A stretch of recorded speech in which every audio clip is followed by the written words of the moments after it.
ರತ್ನಸ್ ಕಿಚನ್ಗೆ ಎಲ್ಲರಿಗೂ ಸ್ವಾಗತ. ಇವತ್ತಿನ ರೆಸಿಪಿ ಏನಪ್ಪಾ ಅಂದ್ರೆ ಮಶ್ರೂಮ್ ಪಪ್ಸ್. ಅದನ್ನು ಮಾಡುವ ವಿಧಾನ ಮತ್ತೆ ಅದಕ್ಕೆ ಏನೆಲ್ಲ ಇಂಗ್ರೀಡಿಯೆಂಟ್ಸ್ ಬೇಕಂತ ನೋಡ್ಕೊಳ್ಳೋಣ. ಅದಕ್ಕೂ ಮೊದಲು ಯಾರು ನನ್ನ ಚಾನಲ್ನ ಇಲ್ಲಿ ತನಕ ಸಬ್ಸ್ಕ್ರೈಬ್ ಮಾಡ್ಕೊಳ್ಳಿಲ್ವೋ ಅವರು ಸಬ್ಸ್ಕ್ರೈಬ್ ಮಾಡ್ಕೊಳ್ಳಿ. ಮೊದಲಿಗೆ ಸ್ಟವ್ ಹಚ್ಕೊಂಡು ಒಂದು ಪಾನ್ ತಗೊಂತ ಇದ್ದೀನಿ. ಮತ್ತೆ ಮಶ್ರೂಮ್ ಎಲ್ಲ ಒಗ್ಗರಣೆ ಮಾಡ್ಕೊಂಡು ಮಸಾಲೆ ರೆಡಿ ಮಾಡ್ಕೋಬೇಕಲ್ಲ, ಅದಕ್ಕೆ ಸ್ವಲ್ಪ ಎಣ್ಣೆ ಹಾಕೊಂತ ಇದ್ದೀನಿ. ಮತ್ತೆ ಸಣ್ಣದಾಗಿ ಕಟ್ ಮಾಡಿ ಇಟ್ಕೊಂಡಿರೋಂಥ ಹಸಿರು ಮೆಣಸಿನ್ಕಾಯಿ. ಅಂದ್ರೆ ನೀವು ಖಾರ ತಿನ್ನೋದ್ರ ಮೇಲೆ ಡಿಪೆಂಡ್ ಆಗುತ್ತೆ, ನೋಡ್ ಹಾಕೊಳ್ಳಿ. ಮತ್ತೆ ಒಂದು ಈರುಳ್ಳಿ ಹಾಕೊಂಡಿದ್ದೀನಿ ನಾನು. ಅದನ್ನು ಅಷ್ಟೇ ಉದ್ದುದ್ದಾಗಿ ಸಣ್ಣ ಕಟ್ ಮಾಡ್ಕೊಂಡಿದ್ದೀನಿ. ಆದ್ರೆ ಜಾಸ್ತಿ ಬೇಯಿಸ್ಕೋಬಾರ್ದು, ಇದನ್ನ ಫ್ರೈ ಮಾಡ್ಕೊಬಾರ್ದು ತುಂಬಾ. ನೋಡಿ ಇಷ್ಟ ಆಗಿದೆ ನೀಟಾಗಿ. ಆಮೇಲೆ ನಂತರ ಅದನ್ನ ಕರ್ಬೇವಿನ ಸೊಪ್ಪು ಸ್ವಲ್ಪ ಸಣ್ಣದಾಗಿ ಕಟ್ ಮಾಡಿ ಇಟ್ಕೊಂಡಿದ್ದೀನಿ. ಮತ್ತೆ 200 ಗ್ರಾಮ್ ಮಶ್ರೂಮ್ ತಗೊಂಡಿದ್ದೀನಿ ನಾನು.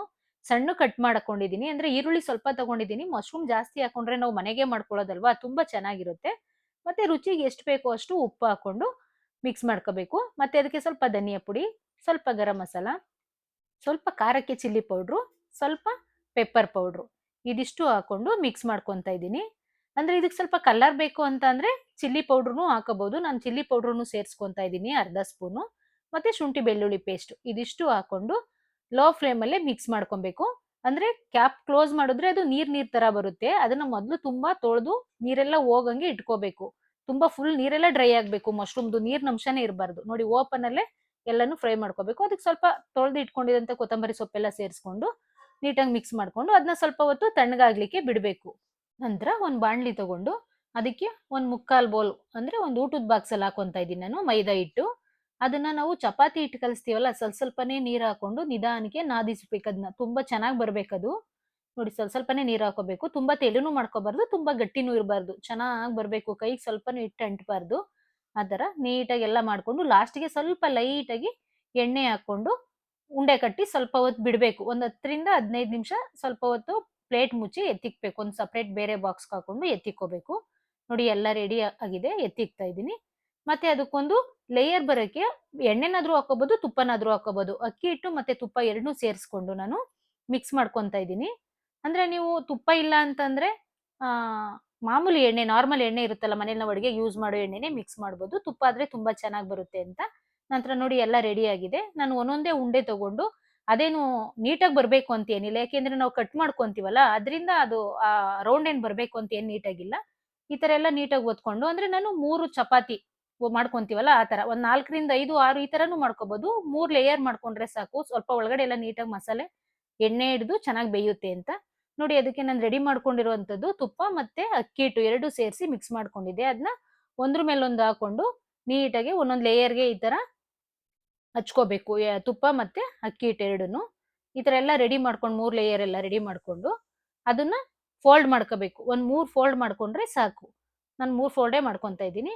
ನೋಡಿ ಅದಕ್ಕೂನು ಅಷ್ಟೇನೆ ಒಂದ್ ಲೇಯರ್ ಆದ್ಮೇಲೆ ಒಂದೊಂದಕ್ಕೂನು ತುಪ್ಪ ಎಲ್ಲಾನು ಫುಲ್ಲು ನೀಟಾಗಿ ಹಚ್ಕೊಂಡು ಎಡ್ಜನ್ನ ಕಟ್ ಮಾಡ್ಕೋಬೇಕು. ನಾನು ಇದನ್ನ 3 ಪೀಸ್ ಆಗಿ ಕಟ್ ಮಾಡ್ಕೊಂತ ಇದ್ದೀನಿ. ಅಂದ್ರೆ ನಾವು ಮನೇಲೇ ಮಾಡ್ಕೊಳ್ಳೋದಲ್ವಾ, ಸ್ವಲ್ಪ ಪಾನು ಸಣ್ಣದಿರೋದ್ರಿಂದ ನಾನು ಮೀಡಿಯಮ್ ಆಗಿ ಸಣ್ಣದಾಗೆ ಕಟ್ ಮಾಡ್ಕೊಂಡಿದ್ದೀನಿ. ನೋಡಿ ಈ ತರ ತುಂಬಾ ಎಲ್ಲ ಮಾಡ್ಕೊಂಡಿದ್ದೀನಿ. ಆದ್ರೆ ನಾವು ಅವಾಗವಾಗ್ಲೇ ಫ್ರೆಶ್ ಆಗಿ ಮಾಡ್ಕೊಂಡಿರೋದ್ರಿಂದ ನಾನು 3 ಪೀಸ್ ಮಾತ್ರ ಮಾಡ್ಕೊಂತ ಇದ್ದೀನಿ.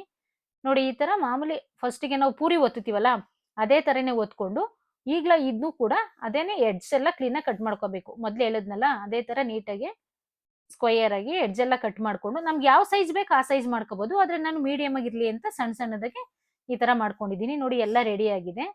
ಇದಕ್ಕೆ ನಾವು ಮಸಾಲೆ ಏನ್ ರೆಡಿ ಮಾಡ್ಕೊಂಡಿದ್ದೀವಿ ಮಶ್ರೂಮ್ದು ಅದನ್ನ ಸೇರಿಸ್ಕೊಬೇಕು. ಅಂದ್ರೆ ನೀವು ದೊಡ್ಡದಾಗಾದ್ರೂ ಮಾಡ್ಕೋಬಹುದು, ಚಿಕ್ಕದಾಗಾದ್ರೂ ಮಾಡ್ಕೋಬಹುದು. ನಾನು ಇದಕ್ಕೆ ಚಿಕ್ಕದಾಗಿದ್ರೆ ತುಂಬಾ ಚೆನ್ನಾಗಿರುತ್ತೆ ಅಂತ ಹೇಳಿ ಈ ತರ ಮಾಡ್ಕೊಂಡು 4 ಕಡೆಗೂ ನೀಟಾಗಿ ಫೋಲ್ಡ್ ಮಾಡ್ಕೊಂತ ಇದ್ದೀನಿ. ಅಂದ್ರೆ ಓಪನ್ ಇರಬಾರ್ದು. ನೀಟಾಗಿ ಆ ಕಡೆ ಈ ಕಡೆ ಎಲ್ಲ ಕವರ್ ಆಗ್ಬೇಕು. ಎಣ್ಣೆ ಎಲ್ಲ ಒಳಗಡೆ ಹೋದ್ರೆ ಒಡೆದೋಗುತ್ತೆ ಎಣ್ಣೆ ಬಾಡ್ಲಿಲಿ, ಅವಾಗೆಲ್ಲ ಹಾಳಾಗುತ್ತೆ. ನೋಡಿ ಈ ತರ ಎಲ್ಲಾನು ಎಷ್ಟು ರೆಡಿ ಮಾಡ್ಕೊಂಡಿದೀವಿ ಅದೆಲ್ಲಾನು ಫುಲ್ಲು ರೆಡಿ ಮಾಡಿ ಇಟ್ಕೋಬೇಕು ಮೊದ್ಲಿಗೆ. ಎಣ್ಣೆ ಒಮ್ಮೆಲೆ ಹಾಕೊಂಡ್ರೆ ಸರಿ ಹೋಗುತ್ತೆ. ನಾವು ಎಣ್ಣೆಗೆ ಒಂದ್ ಹಾಕಿ ಮತ್ತೆ ಇನ್ನೊಂದ್ ಬೇಯಿಸುವಷ್ಟೊತ್ತಿಗೆ ಎಲ್ಲ ಬ್ಲಾಕ್ ಬ್ಲಾಕ್ ತರ ಆಗುತ್ತೆ. ಅದ್ರಿಂದ ಮೊದ್ಲಿಗೆ ಇದೆಲ್ಲ ರೆಡಿ ಮಾಡಿ ಇಟ್ಕೋಬೇಕು. ನೋಡಿ ಎಷ್ಟ್ ಚೆನ್ನಾಗಿ ಬರ್ತಿದೆ. ಅಂದ್ರೆ ಸುತ್ತ ಫುಲ್ ಎಲ್ಲ ಕಂಪ್ಲೀಟ್ ಆಗಿ ಫೋಲ್ಡ್ ಮಾಡ್ಬೇಕು. ಓಪನ್ನೇ ಬಿಡ್ಬಾರ್ದು. ಓಪನ್ ಬಿಟ್ರೆ ಚೆನ್ನಾಗ್ ಬರಲ್ಲ ಅದು. ನೋಡಿ ಈಗ ಮತ್ತೆ ಎಲ್ಲ ರೆಡಿ ಆಯ್ತು. ನಂತರ ಒಂದ್ ಪಾನ್ ತಗೊಂಡು ಎಣ್ಣೆ ಬಿಟ್ಕೊಂತ ಇದ್ದೀನಿ. ಎಣ್ಣೆ ಸ್ವಲ್ಪ ಜಾಸ್ತಿನೇ ಹಾಕೋಬೇಕು. ಅದು ಮುಳುಗುವಷ್ಟಕ್ಕೆ ಹಾಕೋಬೇಕು ಎಣ್ಣೆನ. ಹೈ ಫ್ಲೇಮಲ್ಲಿ ಸ್ವಲ್ಪ ಎಣ್ಣೆ ಕಾಯಿಸ್ಕೊಂಡು ನೋಡ್ಕೋಬೇಕು. ಎಣ್ಣೆ ಕಾದಿದೆಯಾ ಇಲ್ವಾ ಅಂತ. ನಂತರ ಅದನ್ನ ಮೀಡಿಯಂ ಫ್ಲೇಮಲ್ಲಿ ಇಟ್ಕೊಂಡು ಒಂದೊಂದೇ ಬೇಯಿಸ್ಕೋಬೇಕು. ಅಂದ್ರೆ ನಾವ್ ಇಷ್ಟೇ ದೊಡ್ಡದು ಚಿಕ್ಕದು ಅಂತಲ್ಲ. ನಿಮ್ಗೆ ಎಷ್ಟು ಬೇಕೋ ಅಷ್ಟು ಮಾಡ್ಕೊಳ್ಳಿ. ಆದ್ರೆ ಇದೇ ಮೆಥಡ್ ಅಲ್ಲಿ ಮಾಡ್ಕೊಂಡ್ರೆ ತುಂಬಾ ಚೆನ್ನಾಗ್ ಬರುತ್ತೆ. ನೋಡಿ ಅದಕ್ಕೆ ಕೈ ಬಿಡದೆ ಇರೋಂಗೆ ಎಣ್ಣೆ ಮೇಲಿಂದ ಮೇಲೆ ಹಾಕ್ತಾ ಇರ್ಬೇಕು. ಉಲ್ಟಾ ಮತ್ತೆ ಆ ಕಡೆ ಈ ಕಡೆ ಮಾಡ್ತಾ ಇರ್ಬೇಕು. ಇಲ್ಲ ಅಂದ್ರೆ ಒಂದ್ ಕಡೆ ಬ್ಲಾಕ್ ಆಗುತ್ತೆ, ಒಂದ್ ಕಡೆ ವೈಟ್ ವೈಟ್ ಇರುತ್ತೆ. ನೋಡಿ ಎಷ್ಟ್ ಚೆನ್ನಾಗ್ ಬಂದಿದೆ. ಇಷ್ಟ್ ಬಂದ್ರೆ ಸಾಕು. ಇದ್ರ ಜೊತೆ ನಾವು ಟೊಮೆಟೊ ಸಾಸ್ ಆದ್ರೂ ಮಾಡ್ಕೋಬಹುದು. ಇಲ್ಲ ಬೇರೆ ಇನ್ನೇನಾದ್ರೂ ಗ್ರೇವಿಗಳಿದ್ರೆ ಮಾಡ್ಕೊಂಡ್ರೆ ತುಂಬಾ ಚೆನ್ನಾಗ್ ಬರುತ್ತೆ. ಆದ್ರೆ ನಾವು ಟೊಮೆಟೊ ಸಾಸ್ ಮನೇಲೇ ಇತ್ತಲ್ಲ ಅಂತ ಹೇಳಿ ನಾನ್ ಬೇರೆ ಏನು ಮಾಡ್ಕೊಳ್ಳಿಲ್ಲ. ತುಂಬಾ ಚೆನ್ನಾಗಿದೆ ಟೇಸ್ಟು. ನೀವು ಒಂದ್ಸಲ ಮಾಡ್ಕೊಂಡು ಮನೇಲಿ ಈ ರೆಸಿಪಿನ ಟ್ರೈ ಮಾಡಿ. ಮತ್ತೆ ಈ ರೆಸಿಪಿ ಇಷ್ಟ ಆದ್ರೆ ಲೈಕ್ ಮಾಡಿ. ಮತ್ತೆ ನೆಕ್ಸ್ಟ್ ಏನ್ ರೆಸಿಪಿ ಬೇಕು ಅಂತ ಕಮೆಂಟ್ ಮಾಡಿ. ಸಿಗೋಣ ನೆಕ್ಸ್ಟ್ ವಿಡಿಯೋದಲ್ಲಿ.